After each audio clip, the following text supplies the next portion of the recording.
फिर 2 रोटी गुड़ खा के चली जाती थी, लाइब्रेरी में पढ़ती थी बैठ के। फिर शाम खिचड़ी किसी दिन बना लिया, आधा खा लिया, आधा सुबह।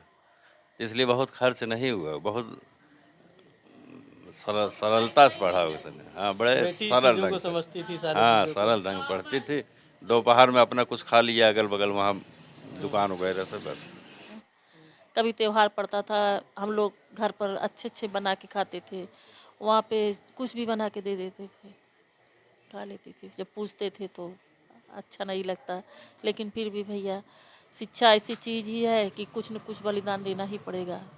जब त्याग करोगे तभी तो कुछ न कुछ त्याग करो। 4 रंग है जीवन में, इनमें सबसे खूबसूरत रंग होती हैं बेटियां। नमस्कार, मेरा नाम है राज और आप देखना शुरू कर चुके हैं राजस्थान टीवी। जौनपुर की बेटी ने एक बार फिर कमाल कर दिया है। अपनी काबिलियत के दम पर यूपीएससी जैसी कठिन परीक्षा को उत्तीर्ण किया है। सालू स्वड़कार हैं जो इस बार यूपीएससी में 453वां रैंक लाई हैं और उनके माता पिताजी हमारे साथ हैं। पहले तो बहुत बहुत बधाई हो। धन्यवाद। बेटी ने बहुत बड़ी सफलता हासिल की है, क्या कहना चाहेंगे दादा जी? अच्छा लग रहा है, हम्म, और इससे क्षेत्र का भी भला होगा और बच्चे आएँगे। हम्म। एक लड़का इस बार आया है, अब खाता खुला है सुजानगंज का। बेटी ने खाता खोला और शुरू हो गई रफ्तार। हाँ, बड़ा पढ़ाने को लेकर शुरुआती दौर में हाँ, बहुत ध्यान भी कठिनाइयाँ देनी थी। है। अब जैसे हम अकेले थे, अब नवोदय विद्यालय लेके जाना फिर आना। अब छोटी सी 8 साढ़े 8 साल की थी, उसे बीमार होना फिर जाना, तो ये सब कठिनाइयाँ थी। और 9 जब 9 साल की थी तभी से बाहर है, नवोदय में पढ़ी इंटर तक। फिर श्रीनगर जैसे आतंकवाद ग्रस्त क्षेत्र में उसका एडमिशन हो गया, कॉलेज मिला। फिर वहाँ के 4 साल उसने पढ़ा। आने जाने में बहुत सी समस्याएं थी, आतंकवाद से ग्रस्त था। वहाँ कोई जाना पसंद नहीं करता था, लेकिन हम इसको लेके गए, वहाँ एडमिशन कराए। एनआईटी श्रीनगर हजरत बल के पास है, तो वहाँ से उसने 4 साल में बीटेक किया। फिर वहाँ से आई तो तुरंत चली गई दिल्ली, फिर 2 साल के अंदर यूपीएससी क्वालिफाई कर लिए। बस यही था उसका जीवन यात्रा। अभी बेटी आईपीएस है, ट्रेनिंग कर रही है। इस बार फिर एग्जाम में अच्छा रैंक आया है। अब अच्छा लग रहा है, उसके मर्जी के ऊपर है, अब क्या करेगी वो, कि आईपीएस ज्वाइन करेगी कि और कुछ करेगी। अब हैदराबाद में ट्रेनिंग ख़त्म हो, अभी 2 महीने है लगभग, तो उसके बाद ही विचार किया जाए। अभी आईपीएस है। आईपीएस बेटी बन गई थी, सपना आईएएस का था। हाँ, हाँ, था सपना आईएएस का, लेकिन अब आईपीएस ट्रेनिंग हो जाए तब देखो उसकी मर्जी क्या है, वही जो सोचेगी अब वही करेगी वो। बड़ा कहा जाए तो एक बेटी को पढ़ाने के लिए, हाँ, इतनी दूर ले जाने के लिए बड़ा संघर्ष भी करना पड़ा। बहुत संघर्ष, दुकान बंद करके जाना पड़ता था, अकेले थे। उसको श्रीनगर ले गए कई बार, दिल्ली हम लेके गए उसे कई बार। वहाँ कमरे वगैरह ढूंढना और सारी व्यवस्थाएं करना, समस्या थी, लड़की के नाते समस्या थी। लड़का होता तो अपने चला जाता हो, हम लेके उससे जाते थे दिल्ली या श्रीनगर। एक छोटे से गांव से कहा जाए, जौनपुर जी, का जी, एक इतना दूर गांव है, एक छोटा सा गांव है, वहां जी। से निकल कर हाँ, आज बेटी देश और दुनिया में नाम रोशन कर रही है। बहुत गर्व होता होगा। हाँ, होता है कि भाई हम जो सोचे थे वो हो गया, क्योंकि आईएएस वगैरह यूपीएससी क्वालिफाई करना असंभव चीज़ होता है, लेकिन हमने जो सोचा वो हो गया। ऊपर भोलेनाथ कृपा है, अब आपने जो सोचा और सपना साकार हाँ हो हो गया। गया, और बहुत जल्दी हुआ। भाई ग्रेजुएशन करने के बाद 2 साल के अंदर वो आईपीएस हो गई, यूपीएससी क्वालिफाई कर लिए, तो ये आश्चर्य हमें भी लगता है। लेकिन खुशी भी होती है और हाँ, वो दिन खुशी तो भी याद होती है। करके हाँ, बड़ा, वही हाँ, वो अच्छा दिन लगता भी याद करके जैसे तौर पे है। भावुकता आ जाती होगी, कितनी जितना मेहनत। संघर्ष किया उसने, भाई उसका फल मिला उसे। भाई लड़कियों को सही नगर में पढ़ाना मुश्किल काम है ना, और देश किसी कोने में वो ठीक है। उस समय आतंकवाद बहुत ज़्यादा था श्रीनगर में, और इसलिए वहाँ अब तो बेटी आईपीएस बन गई। हाँ। वो तो खुद कमान संभालेगी जिले हाँ, का। हाँ, अब तो आईपीएस है ये। बड़ा लोग बेटियों को लेके मन में एक ये रखते हैं कि बेटी है, बस इतनी शिक्षा दिला दीजिए जिससे वो कि साक्षात हो जाए। और अभी भी बेटियों को लेकर लोगों के मन में ये रहता क्या होगा, ज़्यादा पढ़ के जाना तो दूसरे के ही घर में। आप ऐसा नहीं सोचे कभी, जाना तो दूसरे के घर में है? हर चीज़ सम्मान के लिए होता है ना, लड़का हो या लड़की उसको योग्य बना दो और लड़कियों के ऊपर लोग ध्यान दें तो वो कुछ भी बन सकती है, बड़े से बड़े पद प्राप्त कर सकती हैं। लेकिन लड़कियों की तरफ लोग कम ध्यान देते हैं, जो कि ऐसा नहीं करना चाहिए। लड़कों की तरह लड़कियों के ऊपर विशेष ध्यान देना चाहिए। दोनों के समान ध्यान दें, देखें लड़कियों का रिजल्ट अच्छा आएगा अच्छा, लड़कों की अपेक्षा। लड़कों को अपेक्षा। लेकिन लोगों के दिमाग में है, अब उनके लिए क्या किया जाए। आपने उस चीज़ को देखा और समझा और बेटी को हाँ, दूर तक भेजा, श्रीनगर तक, जहाँ पे इतनी आतंकवादी घटनाएं हो रही थी। नहीं, मन में तो एक बहुत डर भी बैठ गया होगा ना कि नहीं, अब बेटी को बुला लेते हैं, अब हम बेटी को कुछ हो जाएगा तो वो उससे ज़्यादा कुछ महत्वपूर्ण नहीं है। हमारे दिमाग में नहीं आया। हमने कहा जैसे और बच्चे पढ़ रहे हैं तुम भी वहीं रहो, और वो भी साहस तैयार थे। और वहाँ एनआईटी व्यवस्था ठीक ठाक है, वहाँ पढ़ाई भी अच्छी होती है वहाँ। और अब क्या कहा जाए इसमें। निश्चित। माता जी, बेटी तो एक अब तो जिले की एसपी बन के उतरेगी, कैसा लग रहा है? सब भैया ईश्वर की दया है। हम लोग क्या, भगवान का सब कुछ दया, सब कुछ उन्हीं के देन है। हम लोग तो एक पढ़ाई वढ़ाई कैसे करती थी यहाँ घर पे? घर पे पढ़ती थी, सारा दिन मतलब पढ़ती थी, थोड़ा बहुत हम काम भी करवा लेती, हम अकेले रहते थे तो काम भी करती थी, पढ़ाई भी करती थी अपना। 12-12 घंटे बता रहे हैं कि पढ़ती थी, 12-12 और घंटे आप काम भी कराते थे। काम भी करती थी। हम अकेले रहते थे तो हमारे साथ लग जाती थी, काम करवा लेती थी भी।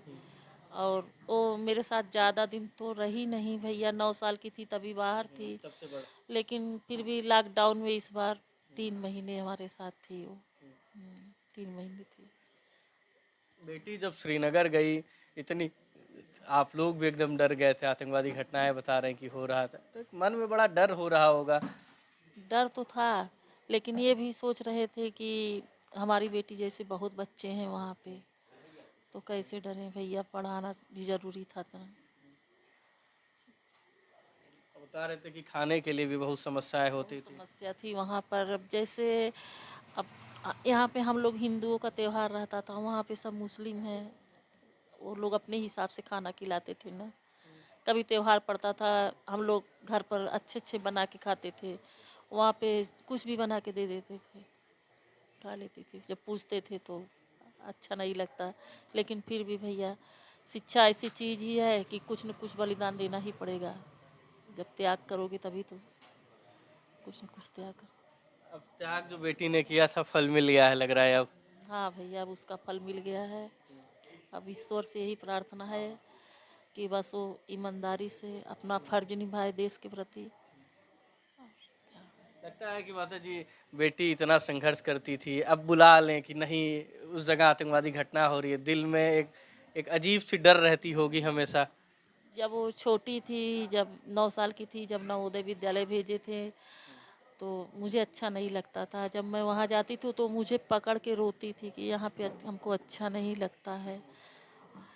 बहुत हमको भी नहीं ये होता था बुला लें, लेकिन फिर भी यही सोचते थे, उससे कहें कि आओगे तो कहे नहीं हम नहीं आएंगे।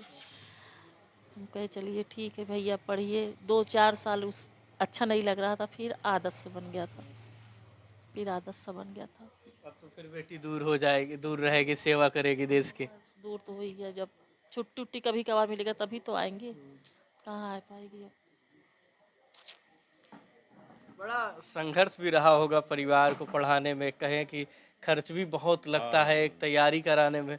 इस चीज़ को आप ही लोग समझ पा रहे होंगे ये कैसे हमारी चीज़। बड़ी बेटी, हाँ। ये हमारी बड़ी बेटी है कोमल, और उससे छोटी ये सालू थी। आप बताइए, जब बहन तैयारी कर रही थी तो लगता था कि एक हमारी जो बहन है वो आईपीएस आईएएस अधिकारी हो जाएगी, इतना नाम करेगी। छोटी थी, 9 साल की थी तभी से बाहर चली गई। तो जब आती थी तो मेरे साथ साथ काम भी करवाती थी, पढ़ती भी थी और हमको भी पढ़ाती थी। अच्छा, आपको भी हाँ, पढ़ाते थे? जब कभी मुझे मैथ में या साइंस में कोई प्रॉब्लम हो जाता था तो बताती थी। छोटी थी मुझसे लेकिन बताती थी। और फिर खाना बना के खिलाना, तो हमको आराम करना पड़ता था, वही वही सारा काम करती थी। काम भी कराते थे, पढ़ाते भी। हाँ, पढ़ाती भी थी और अभी भी आती है तो मेरे बच्चों को भी देखती है। अब मुझे तो बहन समझती ही नहीं थी, मैं हमेशा माँ की तरह, जैसे जैसे मम्मी का पैर छूना तो मेरा भी पैर छू के कहीं आती थी जाती थी। कभी एहसास ही नहीं हुआ कि छोटी बहन है, इसे बेटी लगती थी हमको। बहुत अच्छी थी। अब कामयाबी बहुत बड़ी मिल गई है, सपना आप लोगों ने जो देखा था। हाँ, बहुत बहुत अच्छी है। और मैं मेरे मेरे पति को भी रिस्पेक्ट करती है। अब लगता है कि जो पिताजी और माताजी ने और हम लोगों ने, पूरे परिवार ने एक सपना देखा था, वो साकार हो गया है। हाँ, सब।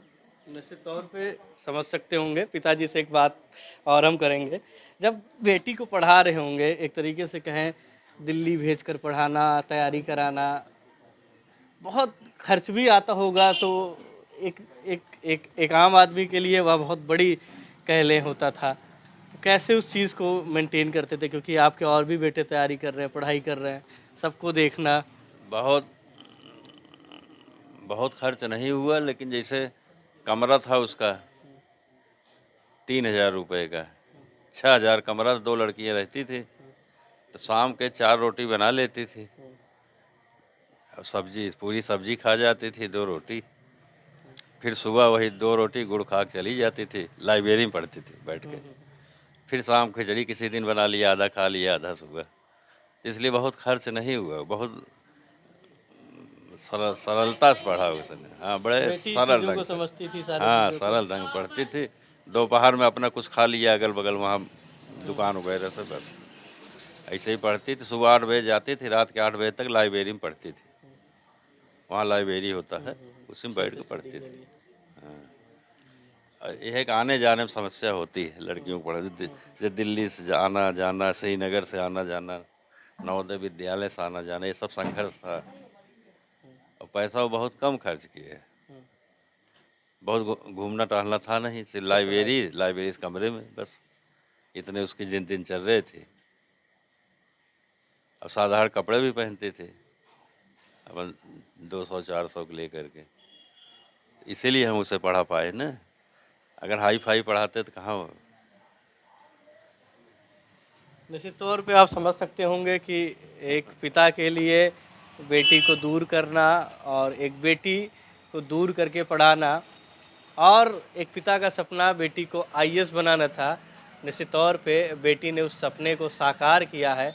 हमारी भी इस परिवार को बहुत बहुत बधाई, और एक कहें कि धन्यवाद भी, कि इन्होंने बेटियों के लिए जो है पूरे तन्मयता के साथ लगे, और उसको कामयाब बनाने में कहें तो माता और पिता का सबसे बड़ा योगदान है।